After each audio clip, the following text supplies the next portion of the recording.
The founder of modern philosophy, René Descartes, famously said, "I think, therefore I am." I think that what he really should have said was, "I'm experiencing, therefore I am." The only thing we cannot doubt is that we have this conscious experience right now. We can't be sure that other people or animals are conscious, though it seems very reasonable to assume that they are.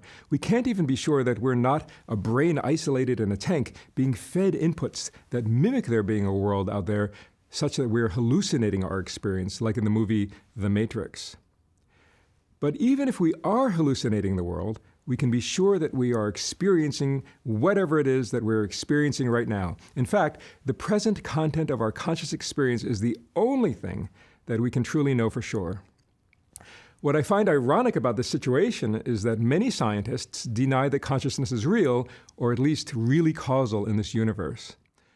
Although our conscious experience is the only thing we have access to and can report, we create scientific theories based on our conscious observations, and often these theories then try to explain consciousness away as an illusion or as non-causal.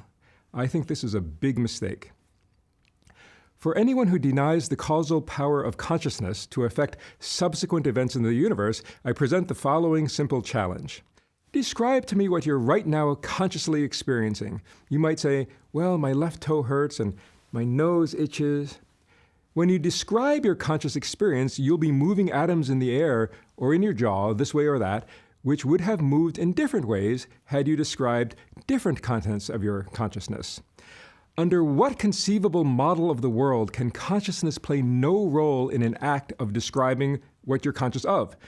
So it seems utterly obvious and undeniable, both that we have subjective experience and that it's causal in the universe, at least when we talk about it or act based upon its contents. Our task in science is to figure out exactly how it is realized in the brain and how it can be causal. But what is consciousness exactly? Consciousness, to a first approximation, is the set of everything that we are now subjectively experiencing. Since we are humans and can talk, this includes the set of experiences that we can talk about and describe. So for humans, a rough stand-in for determining whether something is conscious or not is whether we can describe what it is like for us to have such and such an experience. But reportability is not really a very good characterization of consciousness because there are surely other animals that are conscious who can't speak. A better definition of consciousness links the idea of consciousness to the ideas of volition and attention. On this view, consciousness is a domain or space of operands or representations that volitional operators can operate on. The most important volitional operator or executive process is likely volitional attention. On this view, consciousness includes everything that you are now volitionally attending and everything that you might attend in the next moment. Many wonderful experiments have been done in the past few decades showing the close link between what we attend to and what we are conscious of.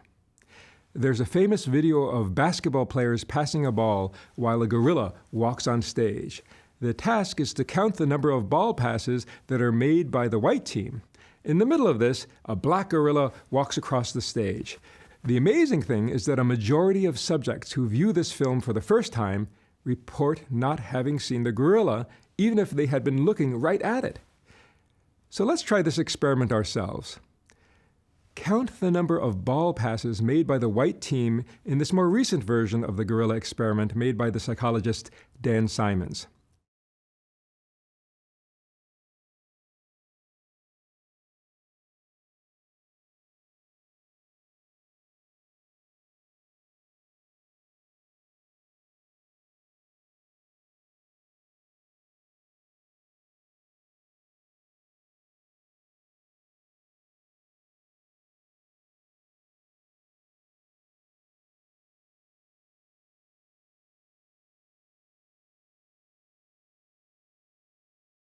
Since you were expecting to see the gorilla, you probably saw it. But if you had not seen this video before, you might not have noticed that the curtains changed color and that one person walked off the stage. You can prove this to yourself by rewinding this video and then paying attention to the curtain and keeping your eye out for someone leaving the stage.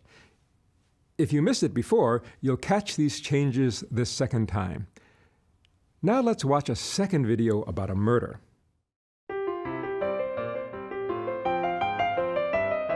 Clearly, somebody in this room murdered Lord Smythe, who, at precisely 3:34 this afternoon, was brutally bludgeoned to death with a blunt instrument. I want each of you to tell me your whereabouts at precisely the time that this dastardly deed took place. I was polishing the brass in the master bedroom. I was buttering his lordship's scones below stairs, sir. Why, I was planting my petunias in the potting shed. Constable, arrest Lady Smythe. But how did you know? Madam, as any horticulturist will tell you, one does not plant petunias until May is out. Take her away. That's right, madam. It's just a matter of observation. The real question is, how observant were you?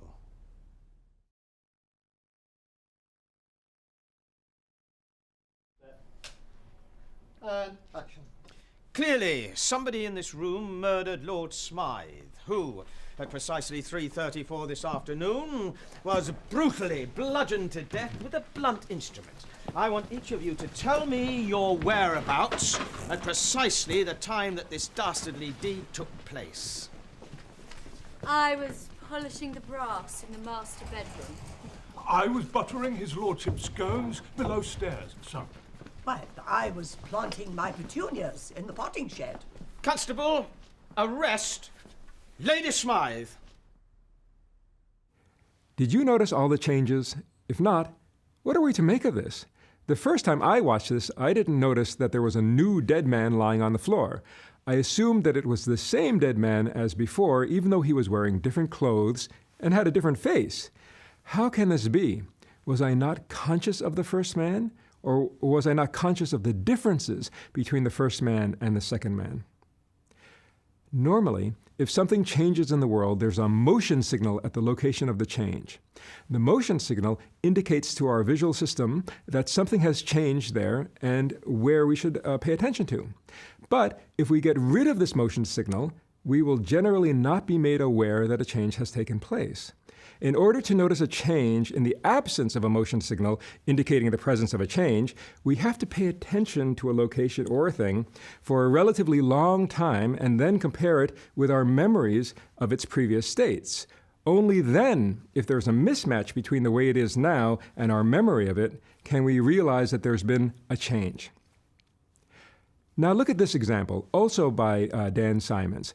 Here a man is giving directions. When the door comes through, the men switch positions. The man continues giving directions because he does not notice that there's a new person right there in front of him. They've done experiments like this all around the world, and people don't notice that there's been a dramatic change as long as they were not paying attention and as long as a person has not switched category of sex, race, or age. What does this mean? I think it means that most of us, most of the time, are operating on zombie-like scripts when we're not paying attention. We walk through the world and say, bench, old man, tree, and so on without noticing the particularities of that individual bench, person, or tree. But children are not like this. They might say, Mom, look at this tree. It has white bark. Mom, look at this caterpillar. It has red eyes. And the mother says, Stop talking so much, Jimmy. Can't you see I'm busy? And over time, Jimmy loses his childlike enthusiasm and attentiveness and becomes ever more an inattentive zombie and no longer notices the intricacies of the bark or of the caterpillar's eyes. He becomes less conscious of his world because he becomes less attentive. Without attention, we might not notice that there's a gorilla right in front of us. Does this mean that we experience nothing at all at the location of the gorilla? No, it might mean that we saw black features moving about at that location, but we did not experience nothing. If that's the case, without attention, we experience something like feature soup. But with attention, we experience a gorilla because attention can function like a feature glue that glues features together into objects and events. Moreover, without attention, we can still operate in the world based upon automatized scripts, but we miss a lot.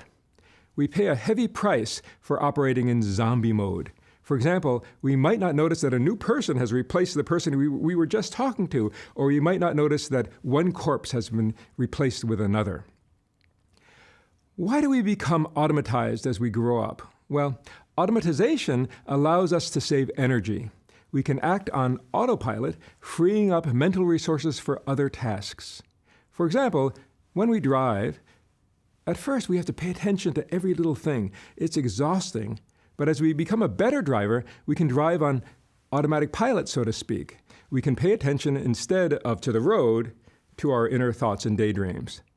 But notice, our zombie scripts cannot handle the unexpected, and they can't handle something very novel. Let's say that a clown suddenly starts skipping across the highway. We have no unconscious script to handle the situation automatically, so our daydreams are interrupted and we're forced to pay attention to the clown. This is a good thing because entering conscious mode, we can consider many options. We might slow down or swerve around the clown, or we might honk, or we might even consider opening the window and yelling at the clown, "Get out of the road!"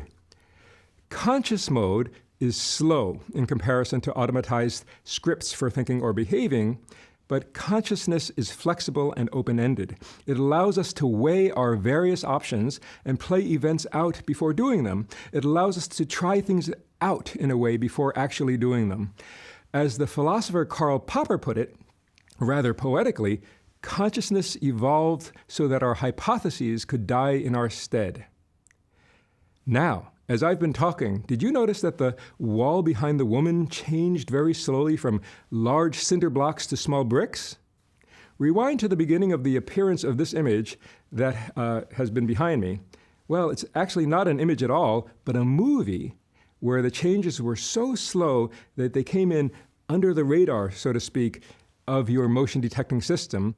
But notice also, if you had been a stonemason, you might have encoded this image in a deeper way, and then notice that the image had gone from a woman in a workroom in front of cinder blocks to one of a woman in a workroom in front of bricks. But since you're probably not a stonemason, you probably just encoded it as a woman in a workroom. And in that case, at the level of that proposition, the image never changed its meaning. So you were not alerted to the enormous change, either by your low-level motion detecting system or your high-level meaning detecting systems. In conclusion, consciousness is that set of highly pre-processed mental representations that either are now being volitionally attended or could be so attended in the next moment.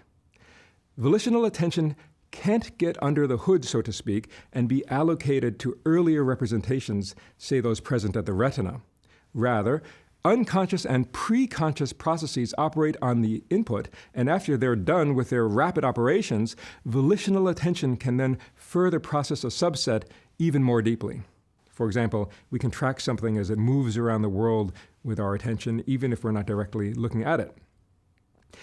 In sum, consciousness is the set of all operands that can be or are being processed by the mental operator that we call volitional attention. We can therefore see that there are three concepts that are deeply connected: volition, or free will, attention, and consciousness.